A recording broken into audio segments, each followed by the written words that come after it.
Hey, Dr. Phil, back at you with today's real story. I like to start with some headlines so you know what we're talking about, but there are so many about this right now that I didn't really know how to choose. I'm talking about activist judges trying to take away the United States president's executive power to govern. The real constitutional crisis is taking place within our judicial branch. You have these activist judges trying to restrain what they see are the rightful and legitimate powers of the duly elected president. They're seeking the most radical left-wing judges who are issuing nationwide injunctions that are an absolute abuse of power. Now, I've talked to a lot of lawyers and a few judges to see how they feel about this, and a lot of them are very, very concerned. Some Democrat, some Republican appointees, very concerned. They say tariffs are the worst economic policies ever, and for lots of reasons. But what if that's the biggest lie in modern economics? They told you tariffs are just a tax on you. They say they start trade wars. They say that making stuff in America means that you're going to pay 10 times more. But what if none of that's true? Because if they're wrong, we've built our economy on a myth. We've handed our power to countries that don't play fair. Many have criticized the moves of Mavericks general manager Nico Harrison of late, while Nico doubled down, addressing the elephant in the room regarding the Luka Doncic trade, where only Dallas-based reporters were present to ask questions and did not include cameras or voice recording equipment. Interesting. Quote, "There's no regrets on the trade. Part of my job is to do the best thing for the Mavericks, not only today, but also in the future. And some of the decisions I'm going to make are going to be unpopular. That's my job, and I have to stand by it." He also said later, "But our philosophy, like I said, going forward is defense wins championships, and we're built on defense. And this trade cements us for that." Why they party? I'm in here grinding. Money I'm stacking. Why they rock diamonds? I can't relate to them, ain't my shit common. I set a goal for me, 2 or 3 commas. 7 figures, 8.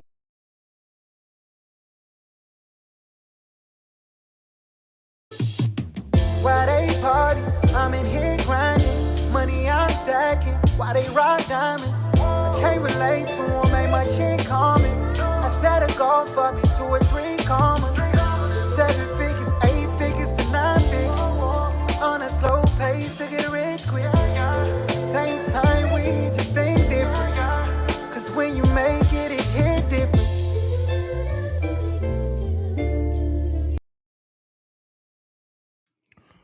What it do, baby? It's your partner Dale back in the saddle again for another edition of the Counter Move podcast here on Thursday at 8:30 p.m. CST every single time, guys. If you could do me a favor, guys, if you don't mind, share,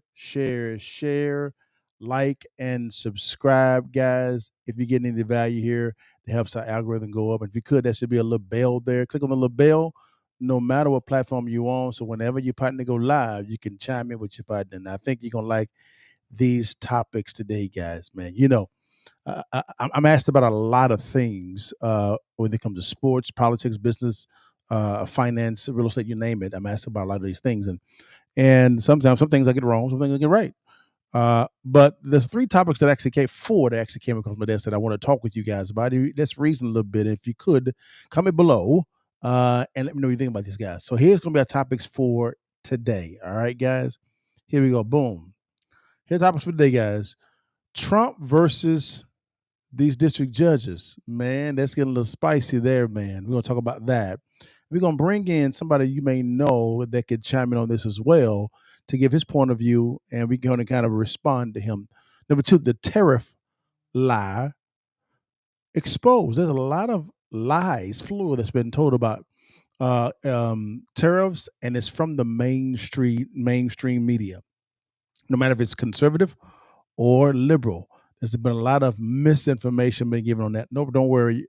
Your partner and Mark Moss is going to get you right today.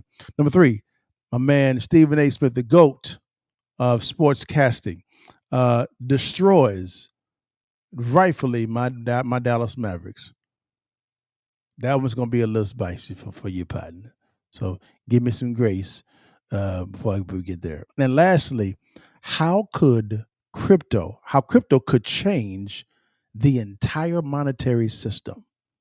How Trump is using crypto to literally change the entire financial system, not only domestically, but on a global stage. I touched on this on a couple previous Accountable podcasts. We're going to revisit this again and go a little deeper there. And we're going to talk about how this could change, and it could be good for you as a consumer and an investor.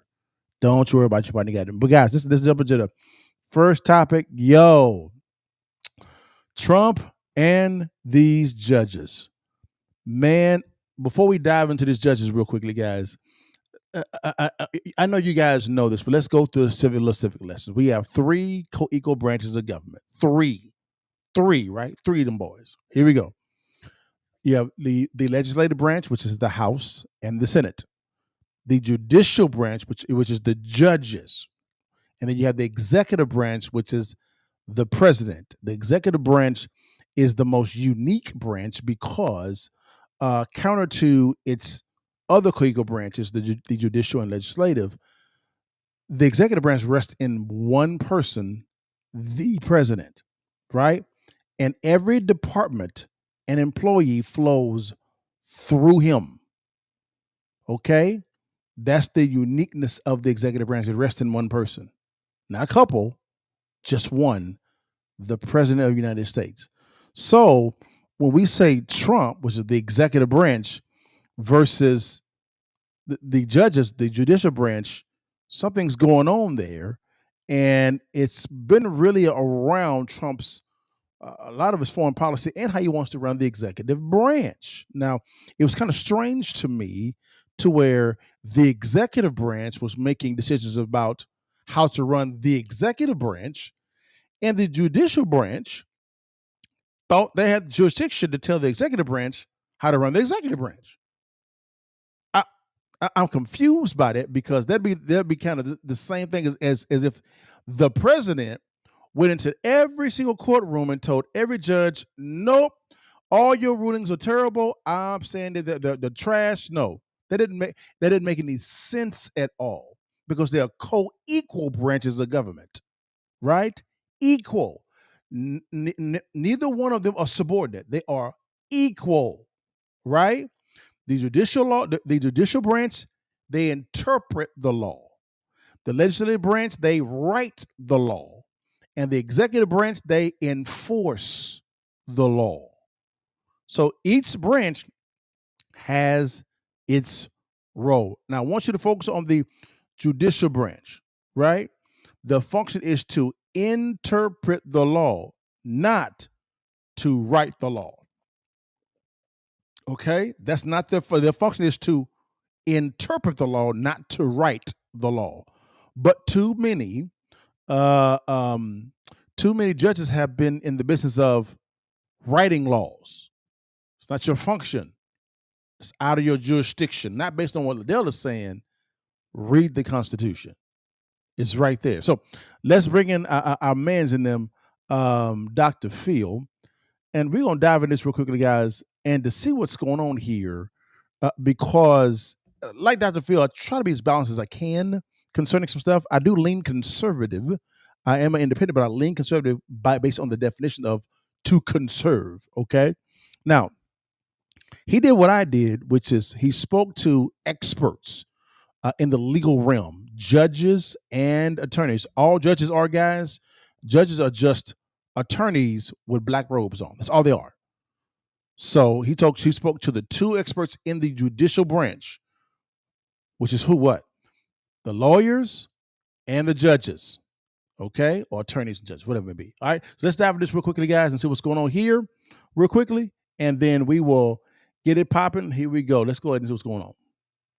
Hey, Dr. Phil, back at you with today's real story. I like to start with some headlines so you know what we're talking about, but there are so many about this right now that I didn't really know how to choose. I'm talking about activist judges trying to take away the United States president's executive power to govern. The real constitutional crisis is taking place within our judicial branch. You have these activist judges trying to restrain what they see are the rightful and legitimate powers of the duly elected president. Okay. They're seeking the most radical left-wing judges who are issuing nationwide injunctions that are an absolute abuse of power. Now, I've talked to a lot of lawyers and a few judges to see how they feel about this, and a lot of them are very, very concerned. Some Democrats, some Republican appointees. Balanced. Very concerned that activist judges in America are putting politics over our nation's security. Interesting. And doing so in a way that could actually threaten our democratic process. Now, case in point, just this week, a federal judge blocked Trump from revoking legal status for more than 500,000 migrants. Stop right there. How can now get this? That function that Trump is doing is an executive branch function. It rests solely with the executive branch. So, how can a judge tell the executive branch how to run the executive branch? Now, if there's a law that the judge is interpreting that limits the executive branch's authority in this area, I'm rocking with you. But if it's not that at all, what are you doing? Putting your nose in the executive branch's business? Let's keep it going. Here we go. Surprise. Judge Indira Talwani is an Obama appointee. Okay. This one you've seen. U.S. District Judge James Boasberg. Yeah. He tried to stop President Trump from using the Alien Enemies Act to deport dangerous Venezuelan gang members. Okay. Boasberg stated there is no historical precedent for this kind of deportation when Congress has not declared war. Stop right there. I can understand what he's saying there, right? But what's happening is what President Trump did is he designated MS-13 as a terrorist group. Now, with that action, because the executive branch actually has the authority to do that, with that action, now there comes a unique setting now. Because now that falls with that declaration that the president has the authority to do, that moves it over to a homeland security issue, executive branch issue, and also a foreign policy issue because he negotiated with El Salvador concerning basically sending these prisoners over to El Salvador because they were from El Salvador, right? They were going into those jails, right? Let's keep it going. Here we go. Now, you can agree or disagree with that interpretation, but here are some problems. He made the ruling when prisoners were already aboard a military plane over international waters, undermining the ability of the President of the United States to conduct foreign affairs with foreign leaders. Stop right there. Do you see how the judicial branch is meddling in an executive branch jurisdiction, right? Because that very action and how he did it, guys, was he called it an emergency hearing on a Saturday, right? In Washington, D.C., right? And it was kind of odd there. And then he made a declaration verbally as the plane is in the air, right? The plane is in the air. And then he goes and then writes it down. Well, that's not how this works. There's no edict. You have to write stuff down. And number two, as you can see in a second, what jurisdiction does his judge have for this situation? None. So again, why is the judicial branch meddling in executive branch functions? I'm confused. Help me. Let's keep it going, guys. Now, what does that mean? The President of the United States had made a negotiation and reached an agreement with politicians in El Salvador and Venezuela about what was going to happen, and then a federal judge intercedes and says, no, he can't do that. Under what authority can a judge do that? That is foreign policy that rests solely with the executive branch alone. Where does this judge get any authority to do this? He has none. He just made it up. Do you see how the judicial branch is trying to write laws now, which is a legislative branch authority? And does it make some sense, guys? Let's keep it going, guys. We ain't done. What does that say internationally about our president's ability to conduct foreign policy? Correct. Now, most concerning, he's a judge in D.C.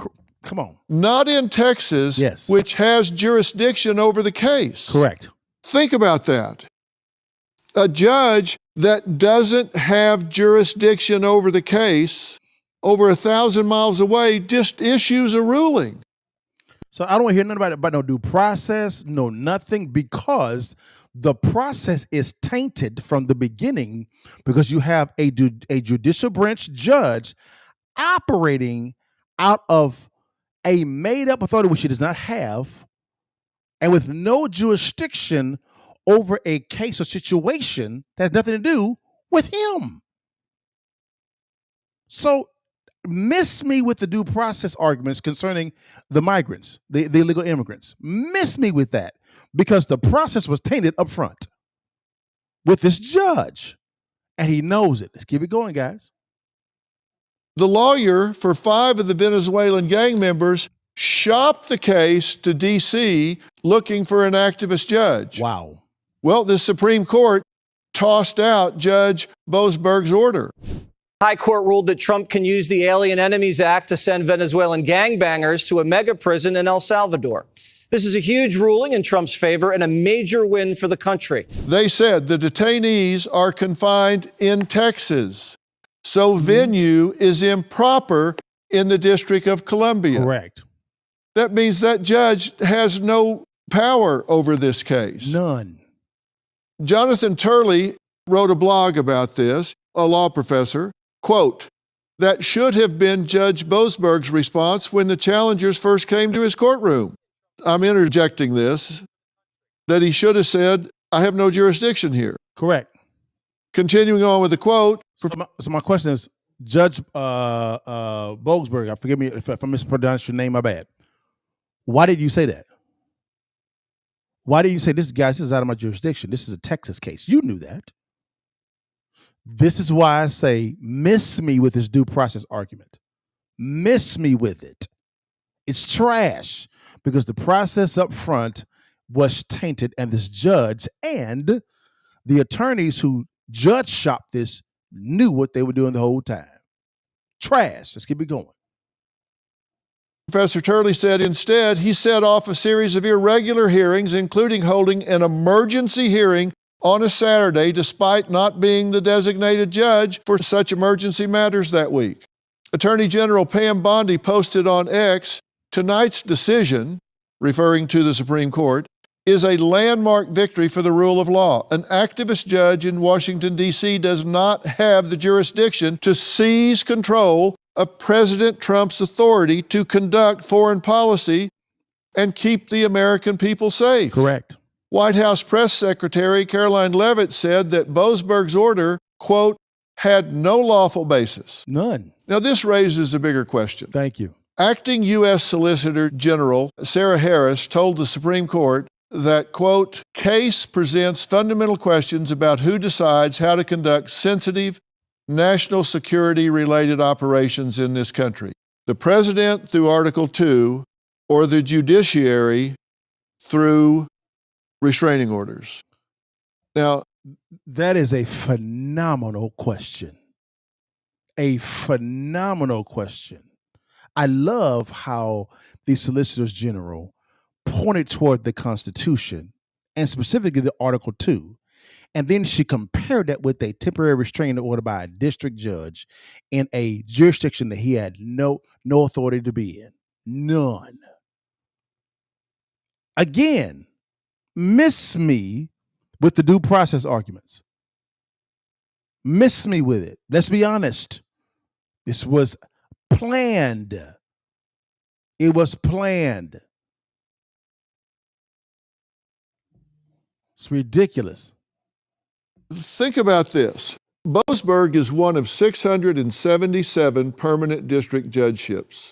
There are 94 U.S. district courts across the country. Wow. How many of those activist judges like Boasberg, who don't like President Trump, could just up and decide to start issuing restraining orders? Yeah. And just say, you can't do what you're doing. Yeah, just because. Consider the fact that nearly 6 out of 10 full-time federal district judges have now been appointed by Democratic presidents, according to the Brookings Institute. The appointments were nearly evenly divided at the start of Biden's presidency, but Biden changed that. Biden posted, quote, "The Senate has confirmed the 235th federal judge during my presidency, the largest number of confirmations in a term in nearly 50 years. Wow. Judges shape our lives. I'm proud of those who heeded the call to serve and of the legacy I'll leave with the men and women I've appointed." What kind of legacy is he talking about? Letting foreign gang members stay in America? Putting judicial roadblock after roadblock in front of the current president so he can't conduct foreign policy, so he can't conduct the office of the chief executive of the United States of America? And there are other examples. One of the most recent is U.S. District Judge William Alsup, nominated by President Bill Clinton, ordered the administration to immediately offer over 16,000 probationary employees their jobs back.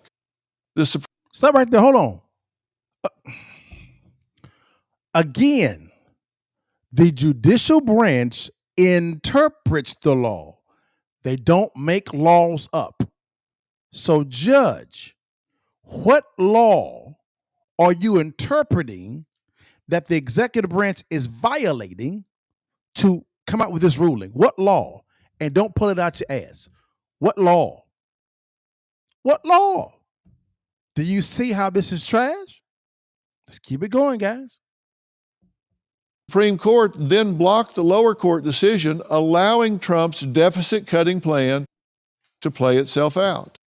Another one, the U.S. Court of Appeals for the Fourth Circuit issued an order on March 14, 2025, lifting a nationwide injunction on President Trump's executive order targeting diversity, equity, and inclusion. What? A judge had said, nope, you can't do that. The appellate court says, oh, yes, he can. One more. U.S. District Court of the District of Columbia, a Biden appointee, ordered the government to issue checks for nearly $2 billion in foreign aid over Trump's national security review. So again, how can, under what authority does the judicial branch has the authority to go to the executive branch's functions and says, you know what? I know you have the authority to do this executive branch within your function, but I'm saying you don't.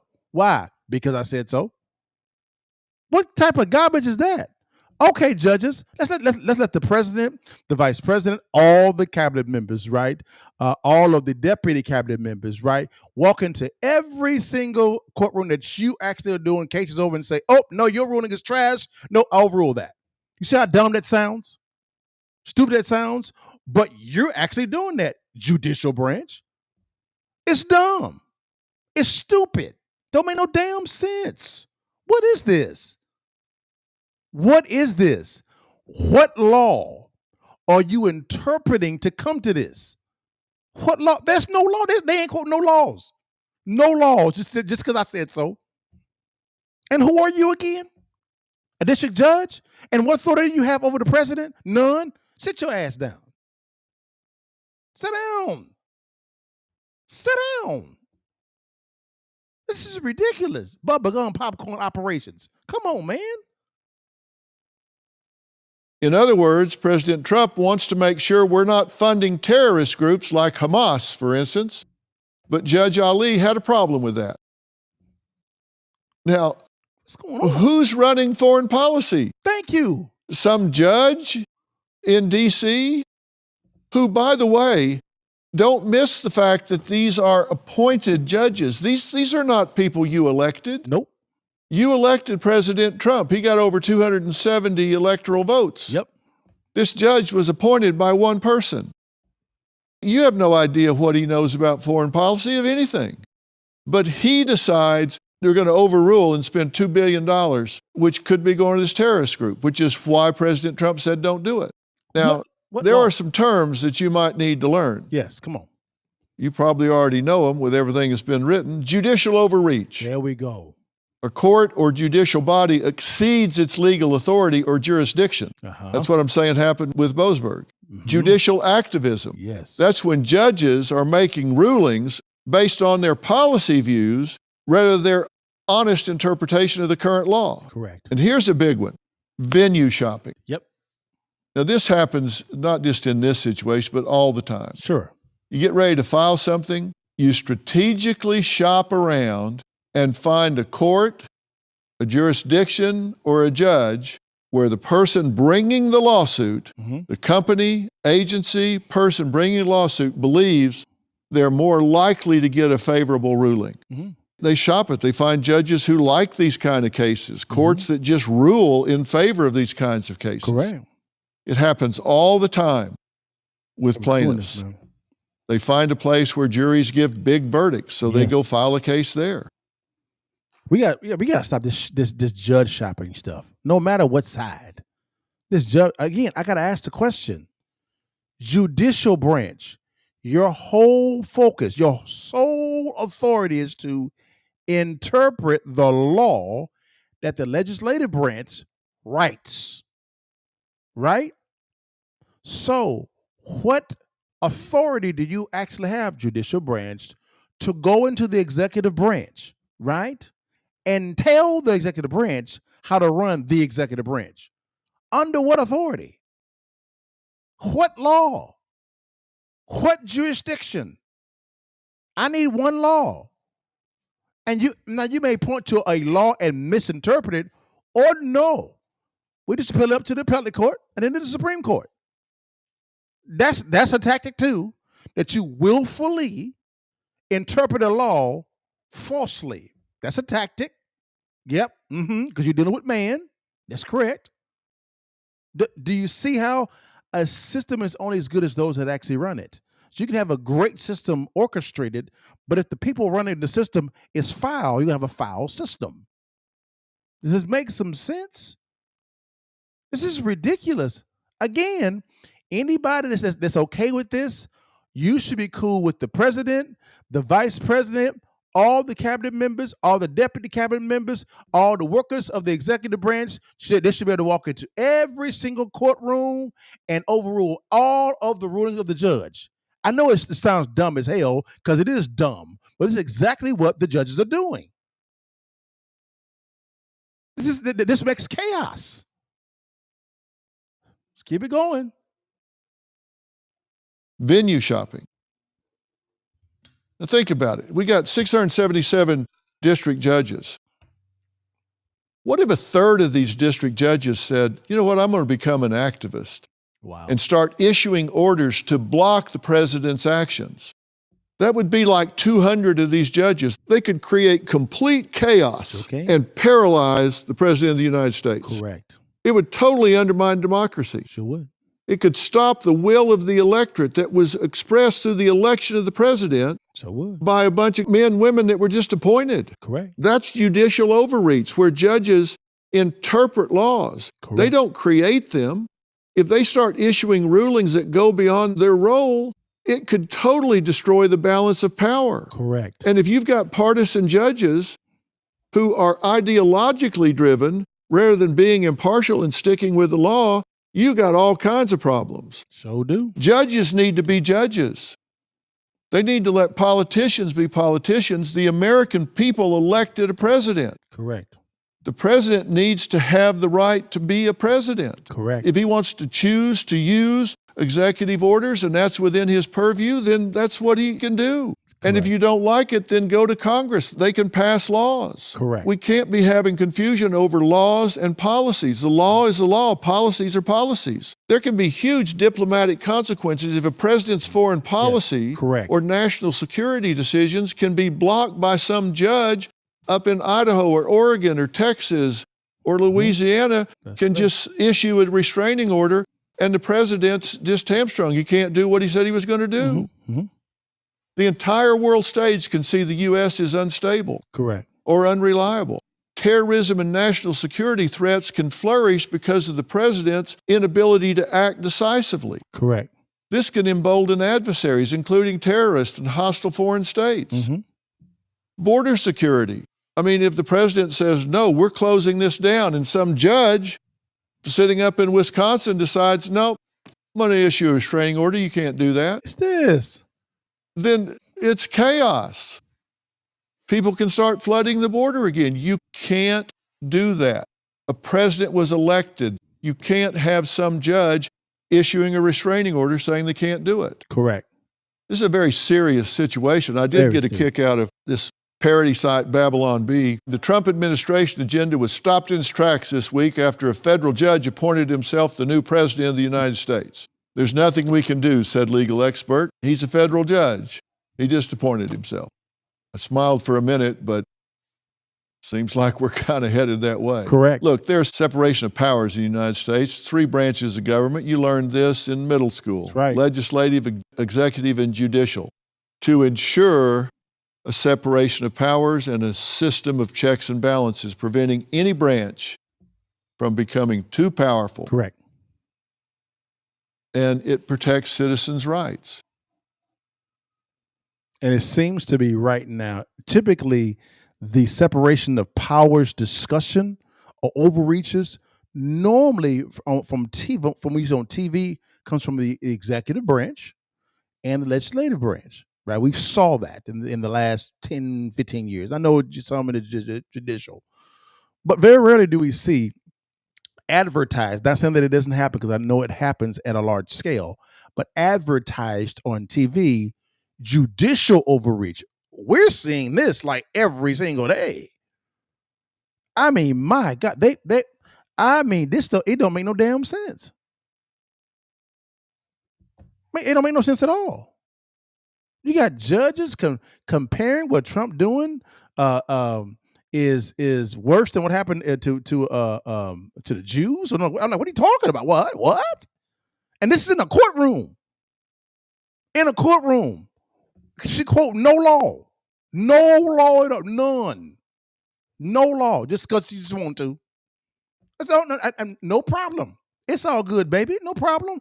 Again, if you're okay with all of this chaos, okay, President Trump, Vice President Vance,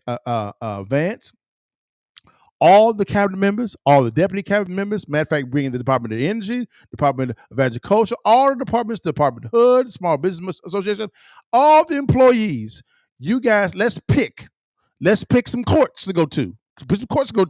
Walk in and say, Judge, under the authority of the executive branch, we declare that your ruling is trash. You can leave to go. That's what we should be doing. I know this sounds dumb as hell because it is, but that's what you're doing, judges. What you're doing. But I guarantee you, if that happened to your courtroom, you'd be upset. Sure would. Let's keep it going, y'all. Here we go.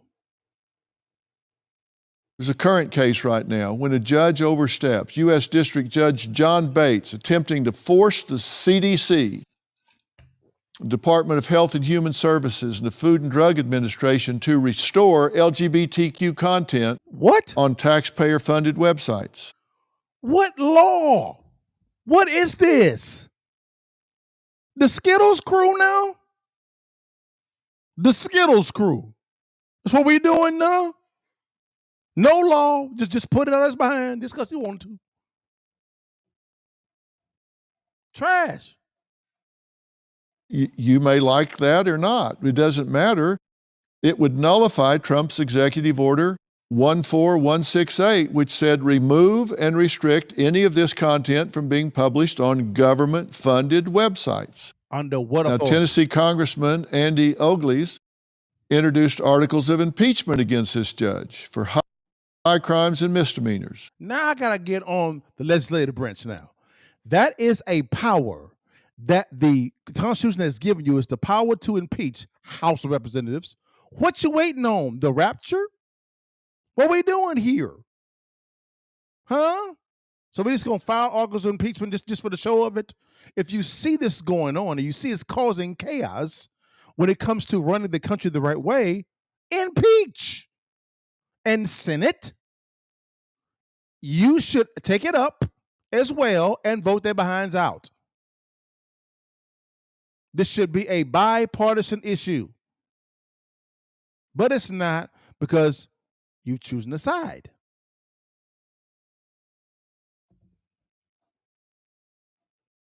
Seems a bit of an overreaction to me. Don't think we need to be impeaching these judges. They just need to stay in their lanes. Because like I said, if you get 100 of these activist judges issuing temporary restraining orders on the president, say, for example, seeking to dissolve the Department of Education, blocking the suspension of funding of non-compliant agencies, blocking his enforcement of immigration laws, you're going to be in a lot of trouble here. This has to stop. It does. I don't know which sites you go to, which papers you read. Boy. But this requires critical thinking. It does. It does. And I don't think this is at random. Boy. If they don't have control of the presidency and they don't have congressional control, so they think, well, we'll just get some activist judges to start issuing orders telling the president he can't be the president. Wow. That's not a good plan. At all. That's not a good idea. At all. We need to let the president be president and have the judges go back to being judges of the law in their own jurisdiction about things that fall within the confines of their courtroom. Do you see how specific he was? He was very specific on what judges should be doing. I disagree with Dr. Phil. I believe we should impeach their behinds. Show should. Yes, sir. Quick, fast, and hurry. And no problem. No problem. If you are willfully doing this, not mistakenly, willfully doing this, you got to go. You cannot be trusted. You cannot. You got to go. Now, if you committed an error and then you own it, different story. Different story. But if you're willfully doing this, no one gets wrong, you got to go. You got to go. You got to go. Man, this is, boy, I tell you what. Now, guys, whew. If this is not solved, guys, this could lead to a lot of chaos. And it could wound us on the global stage. It really could.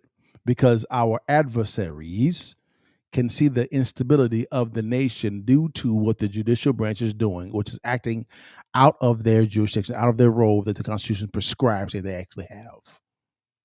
It's real simple. Now, all right, guys, that was a good topic. Now, guys, let's talk about some money, y'all. Some money. Can we get to the bag, y'all? To the bag. Let's get to the bag. Boom, here we go. Bow. All right. So, man, y'all hear what's going on with this tariff stuff, y'all. All we've been hearing about over the 2-3 weeks has been tariff this, tariff that, and talk about hiking tariffs here. And you have President Trump with tariff the entire planet. And I'm being facetious, but tariff in a lot of countries, then making adjustments to the tariffs. And then except when it came to China and U.S. been going back and forth and hiking up tariffs. It's been a very interesting thing to see how the tool of the tariffs has been used to restructure certain things, such as the financial industry on a global stage and trade policy. But I believe, based on previous kind of podcasts that I did, but I'll say it again, Trump's real plan, guys, in my opinion, is to restructure the entire financial system of the globe. That's his real goal. How do I know? Simple. Let's take a little bit of a history lesson real fast, guys. Then we'll bring in my man Mark Moss. All right, bring him in. Now, when Biden was president, Biden sanctioned Russia. Right now, when that actually happened, that sanction of Russia, it kind of, in theory, divorced the dollar from oil. It's what we call the petrodollar. How do we know that? Well, China began to acquire their oil from Russia, right? And they bought that oil not with the US dollar, hence the petrodollar term, but with the Chinese dollar. And then Saudi Arabia began to do the exact same thing, accepting other countries' currency. You begin to see BRICS come out of the blue, which they wasn't really a serious threat against the U.S. dollar. But again, from a PR standpoint, they made some noise, right? So you begin to see how the petrodollar began to be very unstable, less confident in it. Biden lost. Trump won, right? Trump began to see this. What does Trump do to get this done? Well, number one, he removes a lot of regulations. But number two, what did he do 2 weeks ago? Well, Trump and Howard Lutnick, the U.S. Commerce Secretary, as well as Scott, I think it's Bessent, I believe. I may be saying his name wrong. Forgive me. The U.S. Secretary of Treasury had a summit called the Digital Asset Summit, right? I may have butchered the name of the summit. Don't shot me down. But it was a cryptocurrency or Bitcoin digital summit. And he made an announcement of creating 2 reserves for cryptocurrency, one for Bitcoin and one for cryptocurrency. Interesting.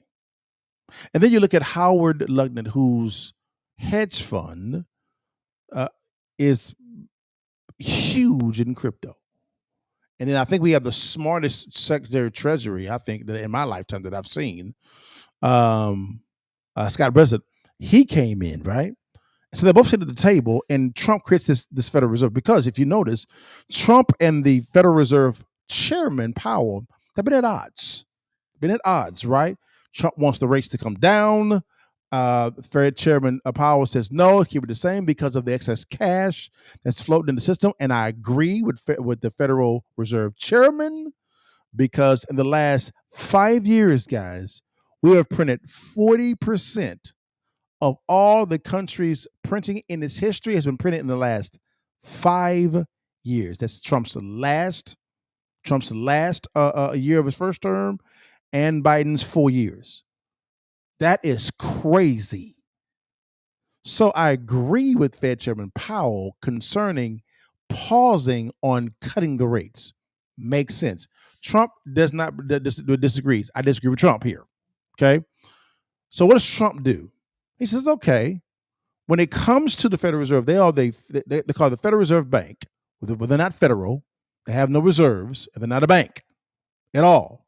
Right? But how money is created, it's created via debt. Okay? So what happens is the Federal Reserve, they create a bond or an IOU, take that bond over to the Treasury, right? The Treasury then cuts a check, a bad check, because there's nothing behind it. And all of a sudden now, presto, money is created and is flooded through the banking system. So the banks then fractionally reserve lend to you and I to buy new cars, new homes, businesses will lend to business as well, so on and so forth, right? Which is what they do. So what Trump does, he says, okay, no problem with it is. He said, I'm going to expand the money supply without expanding the money supply. How? Simple. He mimics the Federal Reserve and Treasury system itself, but within the cryptocurrency. How? Well, the government and cryptocurrency have been at odds because cryptocurrency is a decentralized type of currency, and governments can't stand that. They like centralization of power is what they like. Well, cryptocurrency is different. It's decentralized. Now, what Trump does, he says, okay, now in the past, right, we have been at odds with crypto. Now we're going to bless it. We're going to put the full faith of the federal government behind cryptocurrency. So much so, we're going to take cryptocurrency that we have seized from criminals, right, and create 2 reserves, one trust and one reserve. Makes sense? Kind of like the Federal Reserve Bank. Then he says, I'm going to flow these cryptocurrencies through the banking system. Why? How would he do that? Simple. He says, don't sell your crypto, leverage against it. Who gives out loans, guys? The banks. What you say? Now, the bank says, I want to get in this party too. So the banks then create their own coins, which the dollar backs. If you want to see this, all about this, guys, go 2 weeks from today. I did a Kind of Move podcast on this topic, and Mark Moss, which you'll see in a second, broke this down line by line. That's what he did. So now what happens is now the banks don't not only have dollars they can fractional reserve lend against, but also cryptocurrency.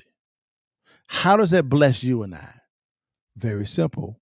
It forces the banks to be in competition to give out the best product. To whom? The consumers.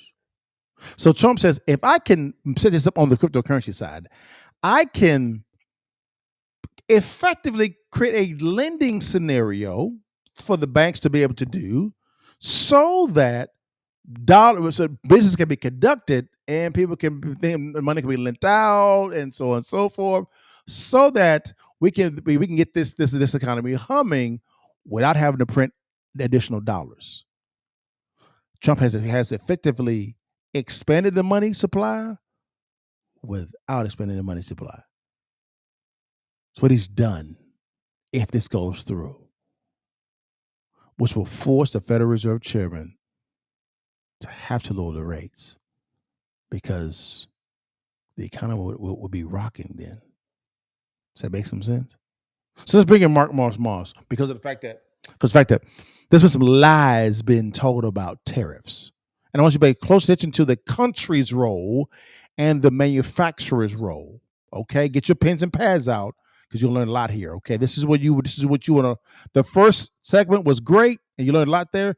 This one here is excellent. So let's bring in my man Mark Moss real quickly here, guys.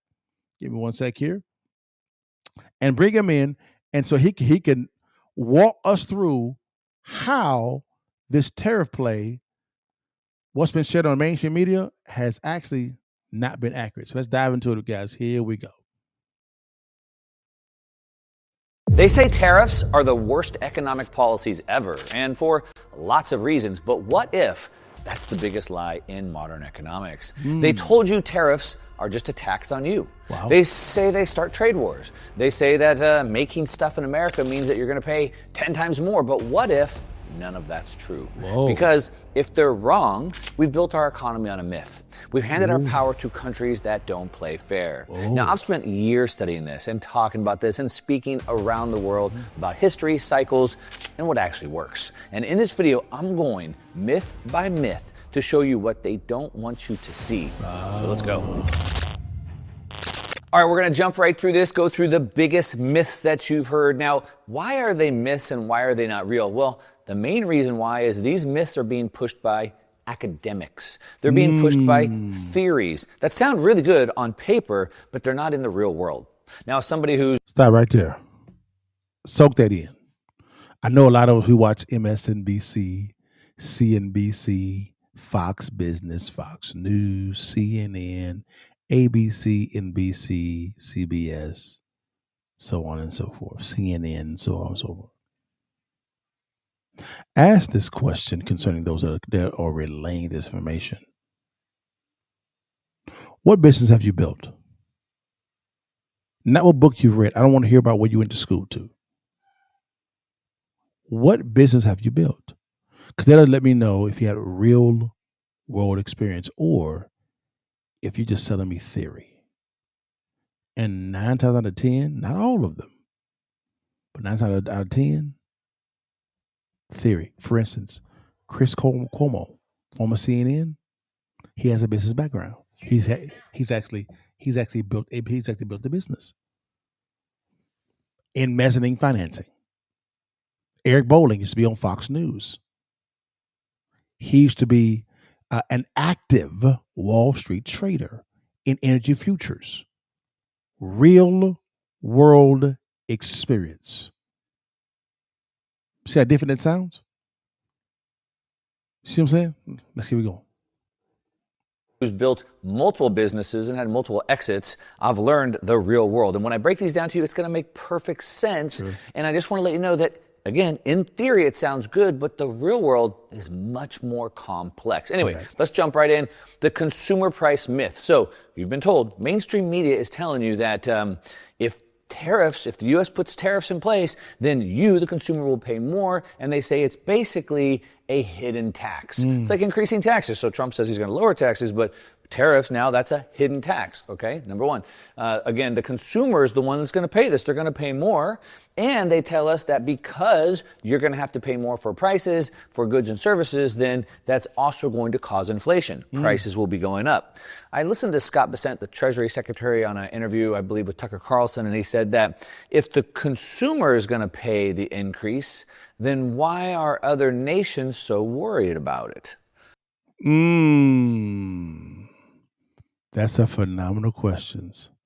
If the consumer is going to pay for it in this theory, why are the countries so worried about it?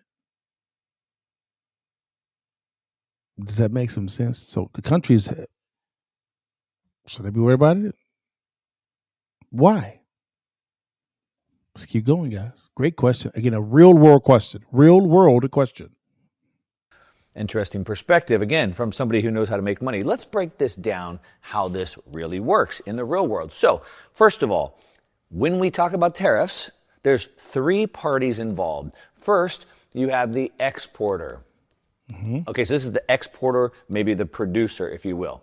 So goods are being made in another country, in China, and they're exporting them. They're exporting them over to America, let's say. They're going to increase tariffs. But really, the importer or retailer would be Walmart, right? Yeah. So China exports to Walmart, and then the third party in this is you, the consumer. So there's three people in this chain. So the United States, under the new Trump policies, we're going to add tariffs. We're going to add 10%, 20% on China now, whatever, 125%. We're going to increase tariffs. Okay. First of all, where does that get paid? Who pays it? Good question. Well, the person that pays it is the importer. So Walmart or whoever imports this is going to have to pay that new percentage of imports to the U.S. Not the exporter, not China, not you, the consumer. They have to pay it. However... So stop right there. He's correct. So what normally happens right here is the theory jumps in, because theory is already there, but theory says, well, the companies are not going to pay that themselves. They're going to pass it on to the consumers, right? Hence they use the word tariff as a tax. You see? Watch it unfold. Here we go. This is where free markets and capitalism and business 101 gets a little bit into the details. Sure. So Walmart has to pay the United States, but they can't afford to pay an extra 20% or 40%, 100%. They can't do that. Yeah. So who's going to pay it? Well, It's going to be split between these three parties. Okay. So what mainstream media wants to fearmonger you and say that you are going to pay all of that increase. Wow. That's not the case. As a matter of fact, you're probably not going to pay any of it. What you saying? So this difference, the 10, 20, whatever the tariffs are going to be split here. So what Walmart's going to do is they're going to push this back. Yeah. Back to the exporting country. This is why the countries don't want it. So Walmart says, like, hey, I don't have that in my margin. I don't have that amount of money. So you, the producer, exporter, are going to have to lower your prices. You're going to have to lower your prices down to offset that. And then the producer is going to push that down the supply chain. So all the way down from the raw materials to the commodities to the labor, everybody gets squeezed to change this amount here. Now, they're going to eat some of it, push it all the way backwards. They're going to eat some of it, but the consumer is most likely not going to eat any of it. Why is that? Well, if Walmart could just raise its prices by 10 or 20 or 50%, they would. Yeah. But they can't, obviously. Of course. You, I, the consumer, we can't afford to pay that increase. They would have already done that. Correct. The consumer, especially today, is already stretched really thin. And so the price here, if any increase at all, will be very minimal. Only what could be managed and afforded. All of the rest is going to be pushed back down, which is why China doesn't want it. So it's not an increase on you, the consumer. It's not going to cause inflation like they say it is. What it is it's going to affect the manufacturing nations, which is why they don't want it. All right. Do you see that myth. If you didn't get it, I want you to rewind it and watch it again, because Mark broke it down so well. So whenever you hear someone says, it's going to be a tax on the consumer, really? Bring this up and say, wait a minute. So where would we pay that at? If that's the case, why is the country getting upset? Why is the country getting upset? Shouldn't the consumer be getting upset? That's what I would do. Again, theory versus real world experience. Again, watch that again. Here we go. All right, the next one we're going to talk about is the retaliation myth. Now, real quickly, I do want to just say, one thing that's not being tariffed? Technology. Right? Technology moves around the world, and we are witnessing the largest explosion of technology in the world's ever seen. It's a 50-year cycle. It's happening for the 6th time in 300 years, and it gives us a blueprint to invest into the convergence of AI, robotics, autonomous vehicles, Bitcoin, and so much more. I'm going to do a whole workshop on this and show you this exact blueprint and what I'm buying. Oh, there. So we can all make money. There's a link down below. It's all free. Come hang out. We'll go through all the charts. I'll answer all your questions live so you can apply it to your own portfolio. It's all free. Like I said, there's a link down below. But let's figure out why retaliation is really a myth. And so this is like, why would you antagonize China? Don't you know that they could start war with us and we can't go to war, or they may invade Taiwan, or all these different things? So why would we retaliate? And so that's a big myth, that China is going to retaliate and that we're going to take this from this trade war and potentially turn it into a real war, a cold war to a hot war, if you will. However, in the real world, where real economic decisions matter, correct. Well, what you'll find out is that strategic thinking are much more powerful and more important than emotional. Yeah. You see, in theory, I guess that makes sense. But in the real world, if I act emotionally, I put people at risk, I put my country at risk, I put my legacy at risk. And so what I find is that cooler heads prevail, and we think through strategy over emotion. Let me give you an example of what I'm talking about. So let's say that here we have the two nations battling out right now, China and America right here. Okay. Now, America wants to impose tariffs on China. Well, China and America both have strategic things they can do. Sure, they could just retaliate and start war. Why would they do that? So they have levers like, well, they could impose tariffs back. China's done that. They could manipulate their currency, lower their currency to offset those tariffs, which is what the U.S. wants. They could use things like rare earth elements, things the U.S. really needs, but China produces, as leverage to offset that. They could use diplomacy. They could try and come and talk about this. The U.S. also has levers, so that's the tariffs that have already been put on. The U.S. can do sanctions because it controls the global monetary system. They can do sanctions. They can restrict technologies, what the U.S. has been doing, restrict how much advanced chips that China can have, things like that. And then they can restrict exports back the other way. So there's lots of levers that can be done without going to war. And if you think about it, here's what would happen. So when you have to make a decision, you know that in the real world, there's no black and white. We have trade-offs. So what we typically want to do is you'd see like a decision tree. So the U.S. imposes tariffs on China. What's China going to do? Well, they have two options. Number one, they could retaliate. Option two, they could adapt. No, weigh these options. Should we retaliate and start war, or should we just adapt and pivot to these? So what would retaliate be? Well, if we retaliate, we're going to hurt ourselves even worse. I mean, people could die, we're going to spend a lot of money, but we also hurt our own exports. That means not only are we hurting our people and our military, but we're crushing our economy at the same time. We risk consumer prices going up. So there's a lot of risk if we retaliate. Do we really want to do that?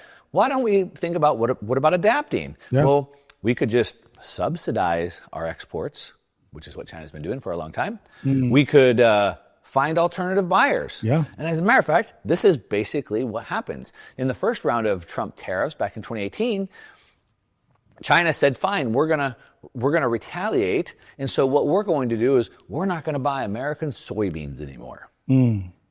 Big deal. Now, it was a big deal in the beginning. The U.S. Suffered, right? I mean, we had farmers that needed to sell the soybeans. But the U.S. could have retaliated back, but instead the U.S. went down the adapt route and they found European buyers to buy the soybeans. So today, the soybeans from America are still being sold just to a different buyer. Correct. China, instead of buying them from the U.S., went, I think, to Brazil to buy them.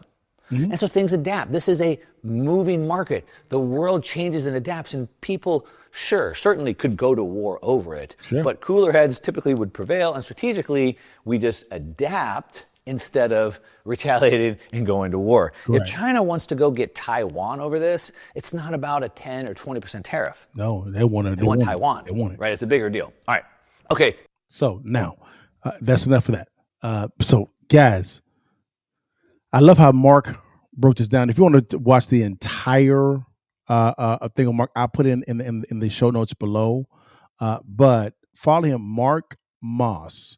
When it comes to all things trade and crypto, he's the best I've ever seen do this. So anything that he actually does, and a lot of stuff is for free, think costs you a dime, go watch it. You'll learn so much. I love how he broke down the tariff plan concerning who's paying for what, and how the consumer most likely won't feel anything or very little, when the lion's share of it's going to be felt on the producer end and the manufacturer end, or the distribution end. If that makes some sense when they come to tariffs. Phenomenal. So whenever you're having a discussion with someone about tariffs, things of that nature, begin asking questions concerning, okay, you keep calling tariffs a tax. Explain that to me. How's it a tax? And watch them unfold it. And I guarantee you they're going to say, because I was doing the same thing, they're going to say, hey, a tariff is a tax. So if it's a tax, then the tax is going to be on the consumer. There's a reason why they use the word tax, because taxes are always attached to either a corporation or an individual. Does that make sense? And what they're saying is it's going to cost the manufacturer or a Walmart more for said good or for said good or product, so they're going to pass it on to the consumer. That's actually not the case. It's not. If you understand supply chain.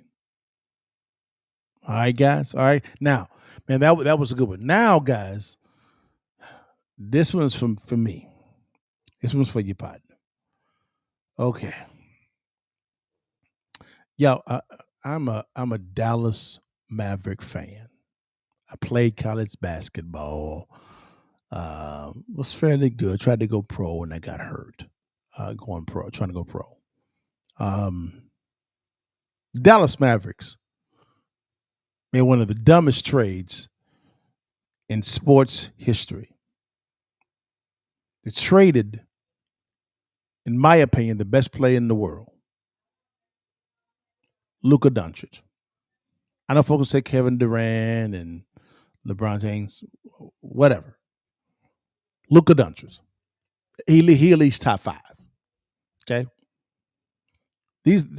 Nico Harris son, my bad, traded Luka Doncic in the middle of the night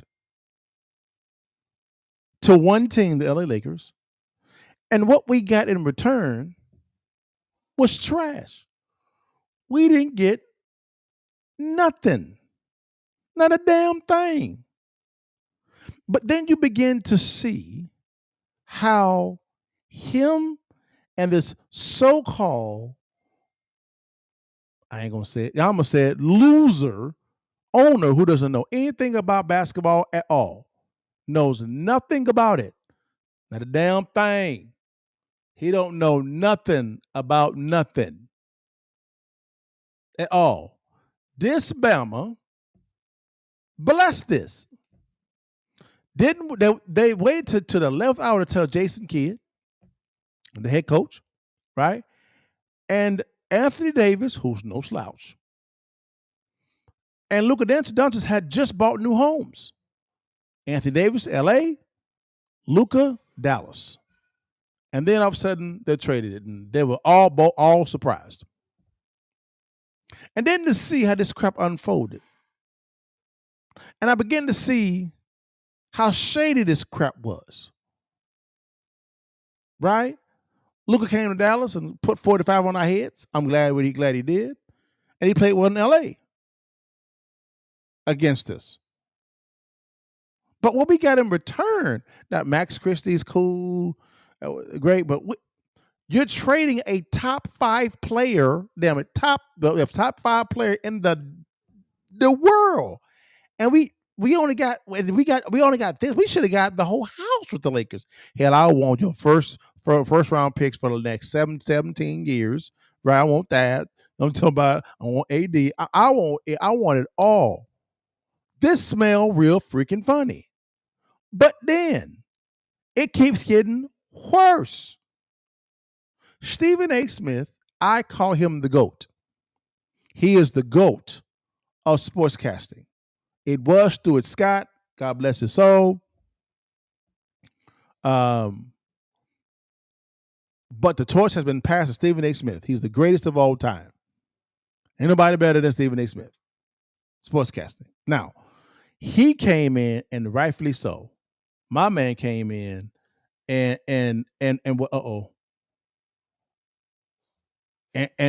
what he did, guys, is, forgive me, guys. What he did, guys, is he give me one second, guys. I'm sorry about that. I have just, my bad, y'all. Give me one second. Something just happened. I got you. Give me 1 second. I got you, guys. Don't you worry. I got you. 1 sec here. It's some malfunctioned, and we're good. All right. This Bama, I'm back, y'all. Okay, give me time to calm down. This is before the play-in, which the Mavericks won. The play-in, and what tripped me out, guys, is this Bama, and what I was told was this was the idea of said owner. This guy who's never on an NBA team, a sports team at all, never. Watch what happens, and you tell me if a Maverick fan like your partner should be upset. Listen to this garbage, this mess, and I want y'all to hear what Stephen Smith says as well. Also, the GOAT. All right, here we go. Let's get it in. Come on, now, open up. There we go. Here we go. Let's get it in.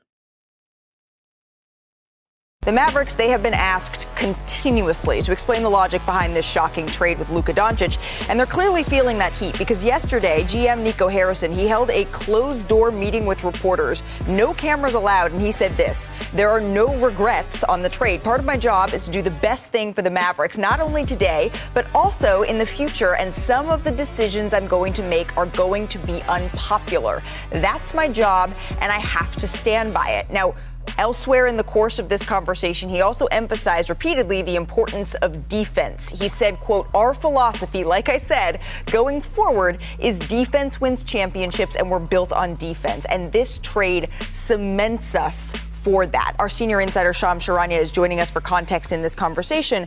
But Bob, you spent over a decade in the front office as a general manager with the Golden State Warriors. Did you hold any meetings like this? Well, what did you make of this? We had problems. We didn't. It wasn't all perfect. And you know, every team's got issues, right? They all do. And especially if you look closely, and we never scrutinize teams more than we do now. But owning an NBA team is a private business, but it's not private. It's public. Stephen A. makes a career out of commenting on how teams are run, and that's fine. Fans show up and boo and cheer. So it's as public of a private business as you can have. So when things are difficult, Malika, you have to face the music, right? So what Nico said, I'm fine with what he said. Again, I've talked about I feel about the trade. I feel like they didn't leave themselves many outs. He said we got to win, but it's poker, and he's playing for an inside straight. He doesn't have 5 outs to convince his fans that this works. But for you, what I don't understand, and again, people scrutinize this trade and have opinions of it. Why did they do this closed door? I don't think that really sat well with anybody. Forget about the local fan, but anybody. It didn't go over very well. So, Bob, my understanding is Nico Harrison did not want to do this closed door round table. This was not his idea. This was something that was enforced by their owner, Patrick Dumont. I think they were trying to repair some things. It felt like that, but it felt like some of the comments didn't land. Sometimes less is better. Sometimes less is better. You probably already said enough. What does it tell you, though, that the owner is essentially enforcing this? onto the GM. Well, again, owning a team, you get to do what you want to do, Sean. You get to do what you want to do. But this, I guess I would, anybody in the organization, the Mavericks organization, I don't think they could foresee this, right? And maybe it's because Kyrie got hurt. Maybe it's because Anthony Davis didn't play right away. They referenced the 2.5 quarters that showed what they could do. But I think what they're doing now is we got to respond to this. You can do what you want to do as an owner. You can also be called stupid for doing it. Correct. And that's exactly what I'm calling Dallas Mavs ownership. Stupid for doing what they did. I agree, Thor, 1,000%.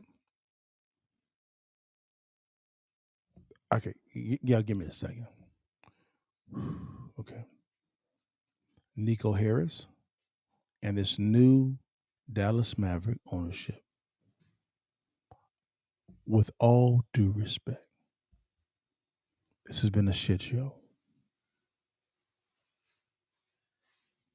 This has been a shit show. This is sophomoric, unprofessional. And if you don't change what you're doing, you're going to drive fans away. And the money you bought the Dallas Mavericks for will become less valuable because the paying customers will not be there. I will be one that won't be there. Again, no slouch on Anthony Davis. He's a monster. He's a superstar. But how y'all handling all this? Y'all, we're not done. We're not done. Let's listen to how they handle this. This is ridiculous. Listen to this mess. We live in an age where the podcast world is proliferated. It's taken on a life of its own. The media is people who ain't even in the media, okay? I mean, they're all, because we're all lumped in the same bowl. You got stuff going on, comments out the wazoo, and you think it was wise to mandate that your general manager have a meeting and no cameras allowed? What in the world? Really? Like, that getting out was going to help you as an organization. It's bad enough you let go of a superstar that's 6 years younger than the guy that you were getting in return. It's bad enough that you didn't get any other assets to go along with him. I understand the Max Christie. I understand, swapping the first round picks, all of this stuff. You didn't get enough. When Knicks look at Mikal Bridges and everybody looks at that trade and you gave up 5 picks, 4 unprotected first-round picks to get Mikal Bridges, but the Lakers didn't have to do a quarter of that to get Luka Doncic, and y'all have nosedived since, primarily due to injuries, of course, and your response is before a play-in game. Season ain't over. Ain't exit interviews much. There's still a play-in game that they're playing tonight. And before that game, you're going to sit up there and mandate that your general manager has a meeting with the media. By the way, the media, don't bring your cameras, even though that's a part of that's one of the tools you use in media. I don't know if you know that, but it is, media people come with cameras. They come with microphones. And he said, don't bring them.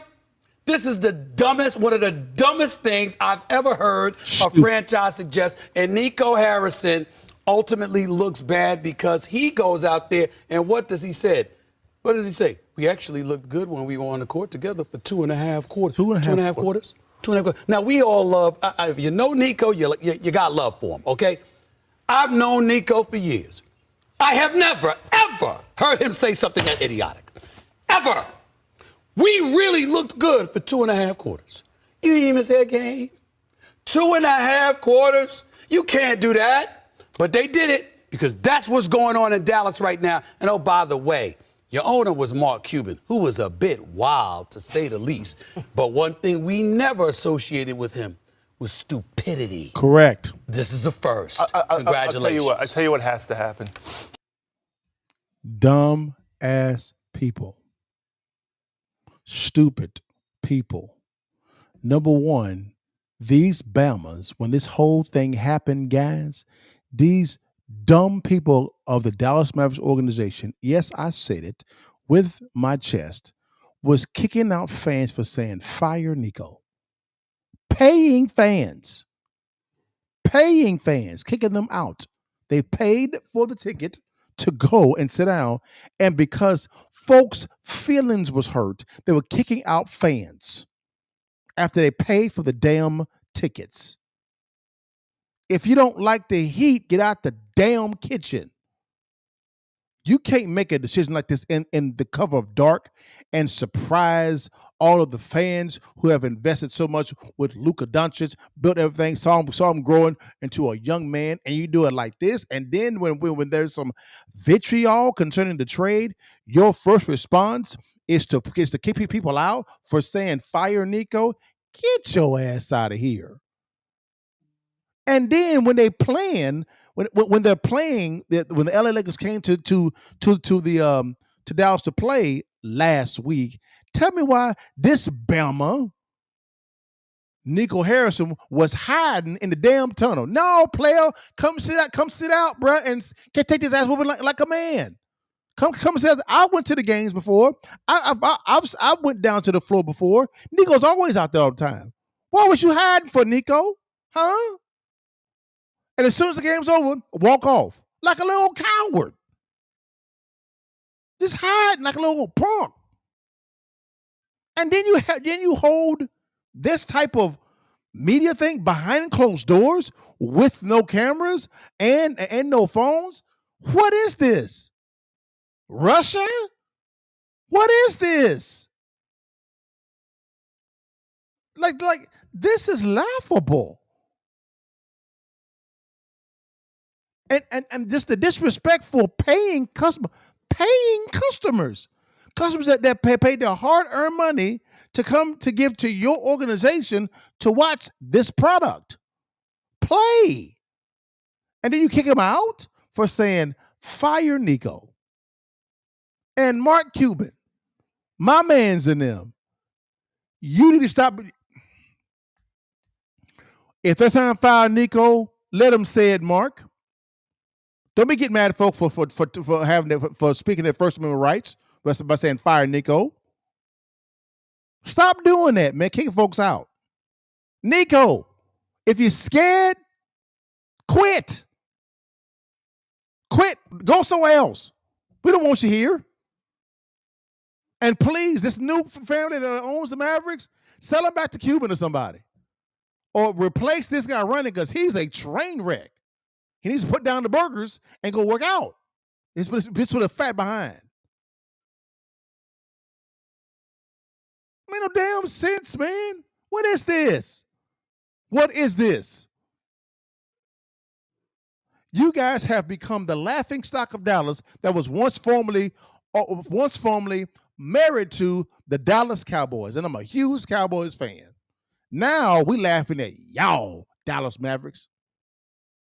You have to earn this fan base's trust back. And by the way, because how bad you are and how you treated the fans, when it comes to free agency, what superstar wants to come to Dallas to be treated like this? Just stupid.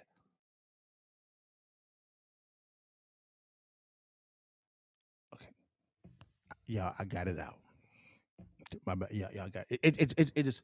It chaps my hide, man. These little weak-kneed, wet behind the ears cowards that when you make decisions, you hide behind your damn title and in the shadows like a little punk. No, come out here, play and sit down. Sit down. Face the heat. Don't be running, Nico.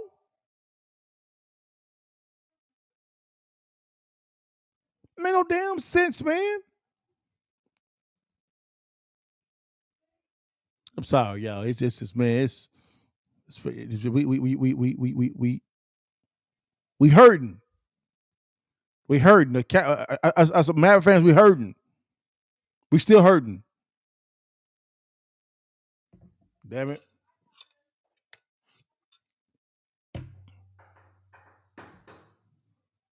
Who's at the front door? Somebody's here. Hold on one second, guys. Somebody is coming.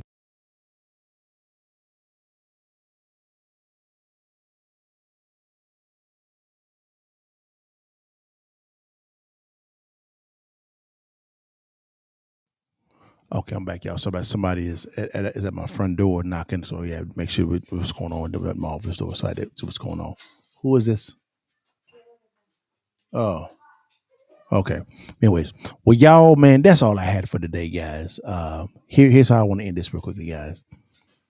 Oh, my bad. We got one more topic, but you know what? I already covered it already. How could crypto change the money system, guys? I described it already. Again, what Trump plan is to expand the money supply.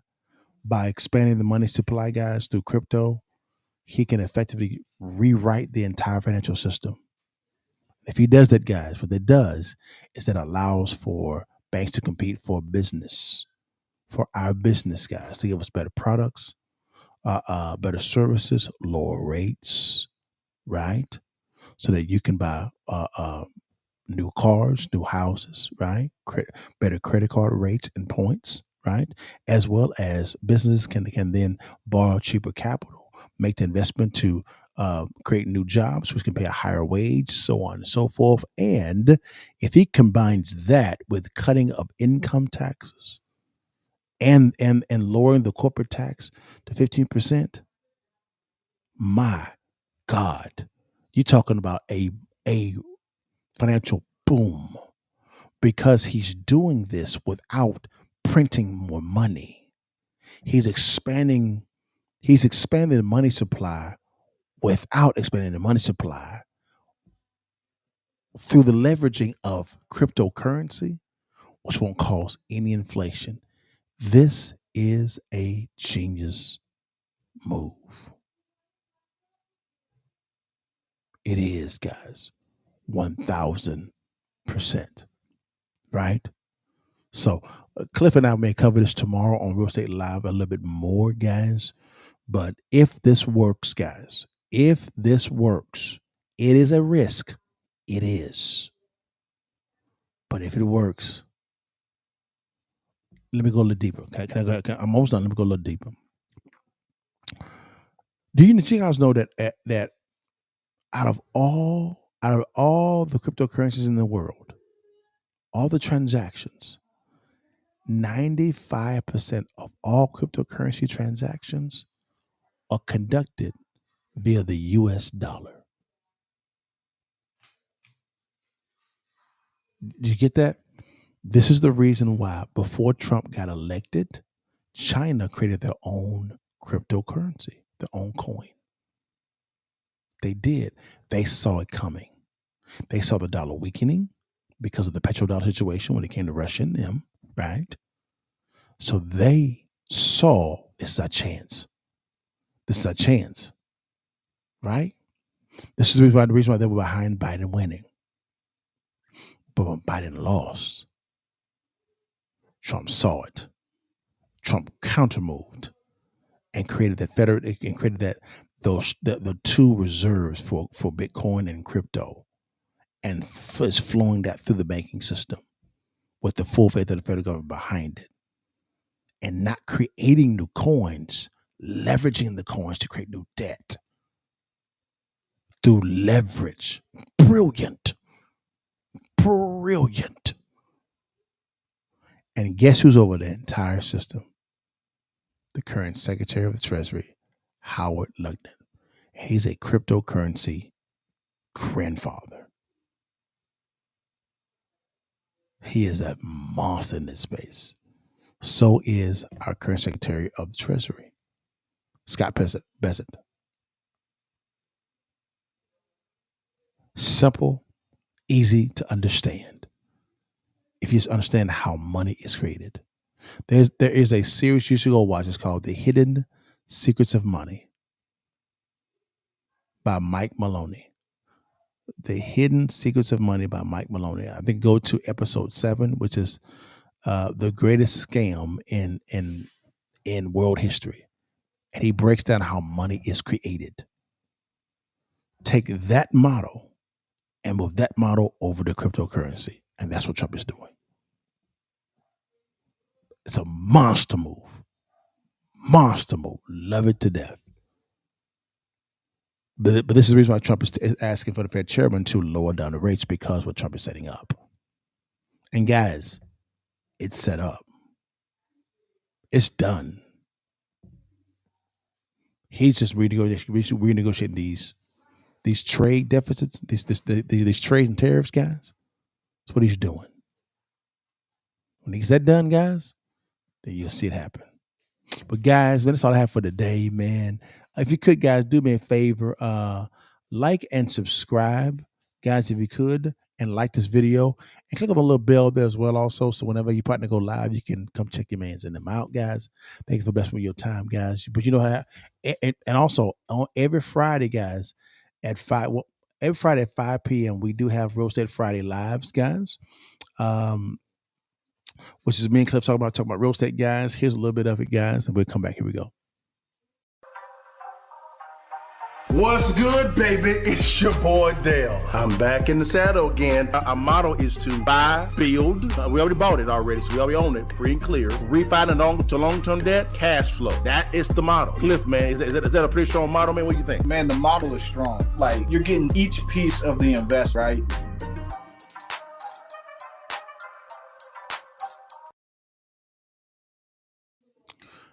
Guys, that's Real Estate Friday Live every Friday at 5 p.m. CST. Cliff and I do Real Estate Friday Lives, guys. We take a current topic, unpack it together. Then what we do at the exact same time is we prescribe a solution to it, and we walk you through a strategy that you can make 5, 10, 20 grand per month in real estate investing. Also, guys, I'm always asked concerning the can you trade in real estate?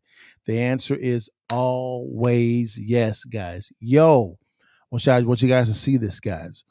I always tell everybody when it comes to real estate, guys, you make money when you acquire real estate, not when you sell. Selling is just icing on the cake, right? So you have to make sure that you buy the real estate the right way, which I always buy below wholesale. I'm talking about apartment complexes, warehousing, office buildings, as well as single-family residences and new construction, guys. Hey, I am giving away a free ebook. It's called Distressed Property Investing. It's how to locate, vet, and close your first or many properties in your city, county, or state, guys, by learning how to locate distressed properties. And I'll give you one tidbit here. There's a strategy that's communicated in this book to where you can actually locate a list of distressed properties in your city by calling down to your city hall. It's up in there and it's free. Now, some cities may charge me a little bit of a fee, $50 to $100, but most of them are free. It's detailed in this book. Scan on the QR code right here on the screen, or what you can do also is you can click on the link below in the show notes, guys, right there, and go download the ebook. It is free, guys. And I'm announcing this today for the folk in the back. If you are not on this, this is going to be on you. You're bad. Now, what I'm doing also, guys, this here is we are. Okay, something happened. We are, guys. Oh, he's live. My bad. I'm sorry. 1 second. I'm sorry about that. Hold on. All right, guys. Also, guys, what we're doing with this is we are designing a community called the Cash Flow Club Pro. That's what we're doing. Okay, we are designing a community for that. Now, watch this, guys. In that community, you get access to training, but also, watch this, access to our deal flow. In other words, our deal flow board. We get a whole bunch of deals, apartment complexes, new construction, single-family residences, right? Office buildings, warehouse buildings. And we can't buy everything, but we want to share those properties with our Cash Flow Club Pro members. We are designing that right now. Okay, we'll have an ability for you to pick a property that you want to acquire. It'll already be a title company as well, also locally, as well as the money be ready to go to fund it for you with your partner. Yes, and we have an internal appraiser who can appraise it for you and assist you in putting the scope board together. Yes, we're putting that together in about 30 days that they'll be ready to go. But guys, it's going to be robust. We're giving you access to our distressed property deal flow. right? So you get what we get. Does that make some sense? Cool. All right, guys. That's it. Again, scan on the QR code, right? To download the free ebook. It's free. Or click on the link below in the show notes. But if you can do any one of those, guys, don't you worry. Your partner got you, baby. Don't you worry about your baby. I got you, baby. Don't worry about you. I got you, man. If you can do another one of those, man, come on, move now. Hey, DM me the word real estate, and my team will get you out the link as well. Okay? So you got 3 ways to get the book. QR code, link in the show notes, DM me the word real estate, and you can download the free ebook. And you'll go into being alerted, guys, on when the Cash Flow Pro community and app is ready to go. So as you get access to that deal flow.